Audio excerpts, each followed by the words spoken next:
guys, it's Kevin. It's gonna be another murder for guys, and as I told you guys, I went and did a double feature today. I already reviewed Logan Lucky in my last video, and in this video I'm going to be reviewing the movie that out of the two I was looking forward to more. That, of course, being probably my most anticipated comedy of the entire summer, The Hitman's Bodyguard. The basic plot of The Hitman's Bodyguard is Ryan Reynolds plays Michael Price, and he is basically the world's best protection agent until one sort of incident happens, and then we cut to 2 years later, and he is tasked to then protect Sam Jackson's character, Kincaid, who he pretty much has really bad blood with, and he has to try to escort Darius Kincaid to this court hearing, and that's really all I'm gonna say, but let's just get into this movie more. So, The Hitman's Bodyguard. As you guys know, this is a movie that I was very much looking forward to. In fact, to be honest with you, it was the movie I was most looking forward to in the month of August. It really was. It just looked like a really entertaining, really fun film, and this has been a terrible year for comedies. I mean, there's rarely been one where I'm like, oh yeah, that is a great, solid comedy. There really hasn't been one, guys. It's really disappointing. I mean, I really wanted a good comedy, and I was hoping that I could really get that at Hitman's Bodyguard. The trailers were really making it seem like this could be a really nice late summer, fun movie, and I'm happy to say that that's exactly what it is. I really enjoyed The Hitman's Bodyguard for the most part. Now, don't get me wrong, it's not a perfect movie. It's really not. There are a few things that keep this movie from being anything, there are a few things that keep this movie from being, amazing or anything like that. It's nothing like that.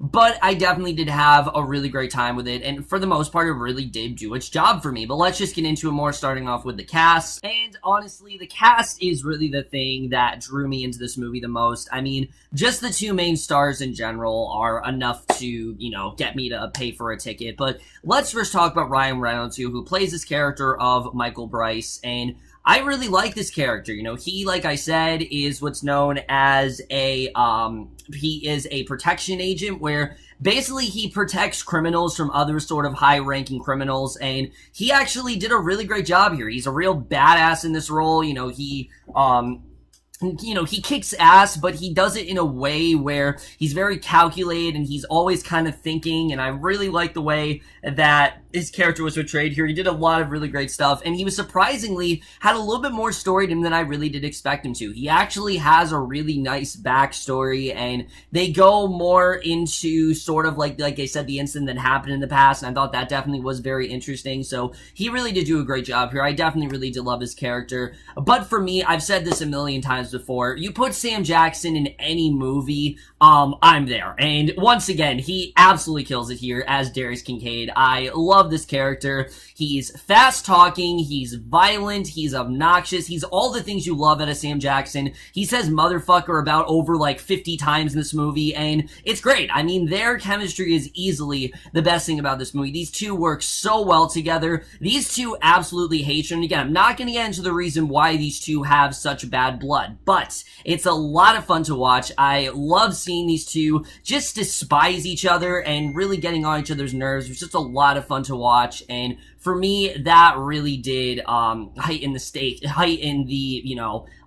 hilarity of this movie as a whole.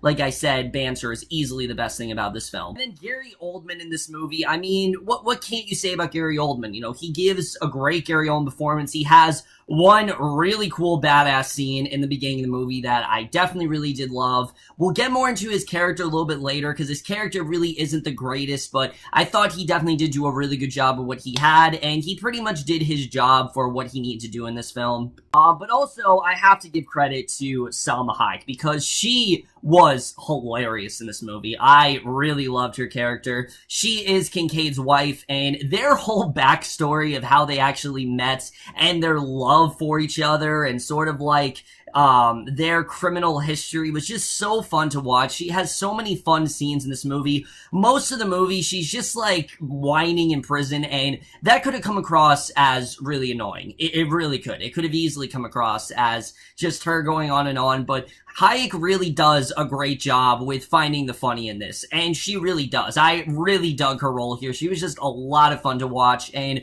just really entertaining. I really had a great time whenever she was on screen. You know, Reynolds and Jackson were great, but honestly, I think she was on the same level. She, again, was hilarious here. The only other person to talk about this movie is Elodie, who, of course, I loved in Daredevil. I think she was fantastic in Elektra. Can't wait for Defenders, by the way. I know I need to finish Iron Fist. That's definitely coming very soon, guys. Don't you worry. But she was great in this movie. I, again, wasn't expecting much from her character. I really wasn't. I was not expecting to really get much of, you know, anything with her, but she actually was really great. She has a really good backstory with Ryan Reynolds and sort of the fallout of they were in a relationship and sort of like the fallout of their relationship, and honestly, it was really interesting. I thought she really did a great job. I definitely really did like her character, and honestly, everyone in this movie, I don't think there was a bad performance here. I think everyone pretty much did what they needed to do, and that's something that I definitely was very impressed by. So now let's get into the directing and the writing, because for the most part, the directing is pretty great here. I mean, this movie, it's just trying to be a really fun film, and it, for the most part, really does its job. I honestly had a blast watching this movie. I really did. I mean, the scenes that are fun were really fun, but the movie also, surprisingly, had a really good emotional beats to it. Again, these two characters, they've been through quite a lot, and I really wasn't expecting a ton from them, but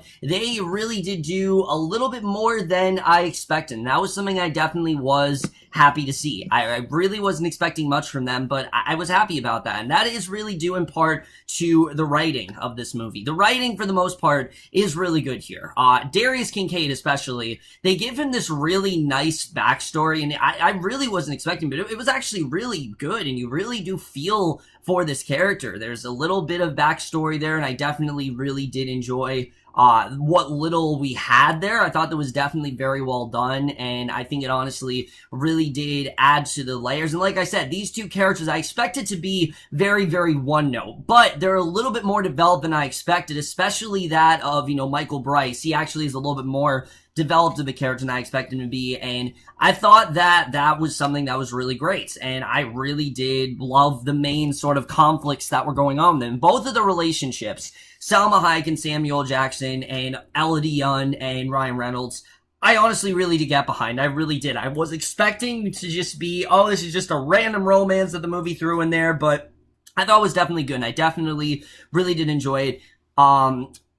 The laughs, on the other hand, are definitely one of the best things about this movie, because this movie was laugh out loud funny. I said it before with Logan Lucky. The Logan Lucky was not the laugh riot I thought it was going to be. This absolutely was. I mean, rarely was there a time in this movie where I wasn't gut-busting laughing. I mean, again, you put Sam Jackson in anything, automatically I'm sold, because the dude is a legend. He really is. He is hilarious. Anything he says, I mean, he has so much fun with any role he's in, and I really love seeing him here. Again, their banter was just so great in this movie, and there's so many hilarious scenes here, especially, you know, it was in the trailer, but when they meet these nuns in this, on this bus, it was really funny to watch. I definitely really did love that, and, I thought there was just some really fun stuff there that they did. A lot of really funny scenes that I definitely really did enjoy, and that's something that really did help a lot. Like I said, this has not been a great year for comedies, and this easily is the first consistent one. Keep in mind, I haven't seen Girls Trip yet. I know I've heard Girls Trip is fantastic, but this really was laugh out loud funny. Rarely was there a joke that didn't get me. There might have been a few jokes here and there, but for the most part, I was consistently laughing, and that's something I definitely will give this movie. The laughs were fantastic here. However, while the movie does have some good dramatic stuff to it, it doesn't always succeed. I already talked about Gary Oldman, and what little he has, he does a good job with, but listen how I said what little he has. Well, the film basically wastes him completely. I mean, Gary Oldman is barely in this movie. He really is. Most of the movie are his goons going after Ryan Reynolds and Sam Jackson and them trying to go after Kincaid. And again, I'm not going to spoil why, because I actually think it's an interesting story as to why Kincaid has this beef with Gary Oldman's character, but he barely is in the movie, and when he's in the movie, he's barely given anything to do. There's one really cool scene he has in, like, like the beginning of the movie, and I'm like, all right, that's badass. That's what I love to see from Gary Oldman. But they don't really do anything beyond that. Beyond that, he's just shouting a bunch of dialogue and he's saying a bunch of nonsense, and he just was a very one-note villain to me. I really did not care that much about his character, and it sucks. And honestly, when we would cut to him, it felt like a completely different movie. The movie takes itself way too seriously when Gary Oldman's on screen. It really did. And I'm like, why is this so serious all of a sudden? This is supposed to be a fun action comedy. I don't know why it took itself so seriously in some of those scenes. Luckily, it's not for that long, but the scenes that Ryan Reynolds and Sam Jackson aren't in with Gary Oldman are taken in a very serious manner, and I didn't really buy it. I really didn't. It felt like it felt honestly really forced me, and it really did not work at all. And I will say, there is in fact a twist in this movie, and it was pretty predictable. I really did see this twist coming. It wasn't anything that I was like, oh my god, I had no idea. Pretty much the way the movie sets things up, I'm like, yeah, this is probably what's going on, and I was right. It was actually what was going on. It really wasn't anything too shocking, but the film did deliver a pretty solid climax. I definitely will say that. I really did like the climax in this movie. I definitely did get into it, and I thought there was definitely some good stuff there, which, let me just talk about the cinematography, because wow, was I surprised. I mean, I did not expect the cinematography to be really as good as it was, but wow, did they do a good job. I mean, this really is shot as well as some action movies I've seen. In fact, I'd argue it's better than a lot of the action movies I've seen this summer. I mean, this is a very well shot movie. There are some honestly really suspenseful action scenes, and they're funny too, but there are some that are honestly really suspenseful. There's a really good car chase. There's one involving a boat. I mean, there's just some really great action set pieces here, and the film is as consistent with its action as it is its comedy, and that's something I really was not expecting. I was expecting this to be a laugh riot, which, like I said, it is, but it has a little bit more action than I really was thinking it was going to have, and it really did deliver in that regard. I was really impressed by the action. Are they like the most memorable action scenes of the year? No, but again, they do their job. They're honestly really good, fun to watch, and they're definitely very exciting. You know, they really keep you in the moment, and that's something I definitely really did love. I absolutely love the action scenes we got here. That's something that really did, you know, again, keep me invested in the story, and I really love the action scenes going on here. The score as well was awesome. I love the score in this movie. It was really just, fun, and really, again, put you in the mood, and, I definitely, loved the score to this movie. I thought it really did add very well. And then the editing. The editing for me, a lot of people are saying this movie's a little bit too long. I'd say, again, some of the scenes with Gary Oldman do drag on a little bit, but other than that, I really didn't feel the length. I was really into this movie for the most part, and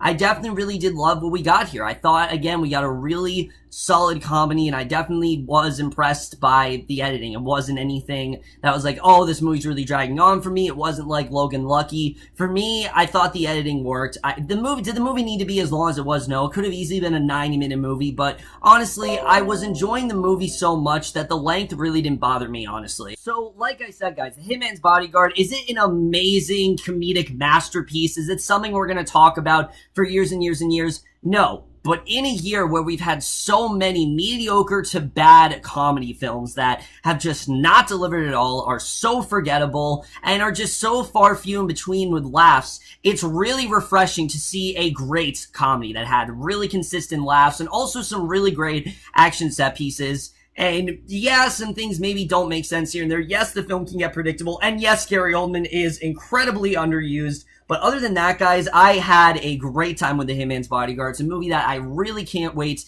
to see again. And I'm absolutely going to give The Hitman's Bodyguard a B+. But overall, guys, I'm going to read The Hitman's Bodyguard. Let me know what you guys thought of this movie overall. Left your thoughts on it. And the two movies I reviewed today, which one did you like more? Logan Lucky or Hitman's Bodyguard? Love your thoughts on that as well. But that's my review. Hope you guys enjoyed. We'll see you guys in my next video, which I promise will be for Iron Fist. I will finish Iron Fist. I promise you. I will definitely do that. I obviously want to watch Defenders, and I will see you guys for that. Okay, bye.